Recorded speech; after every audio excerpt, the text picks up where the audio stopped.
Had to run a new power wire to the ignition switch to get the lights to come on. The switch still does not work.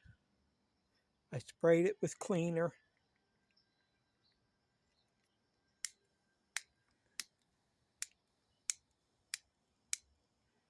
Everything else is working.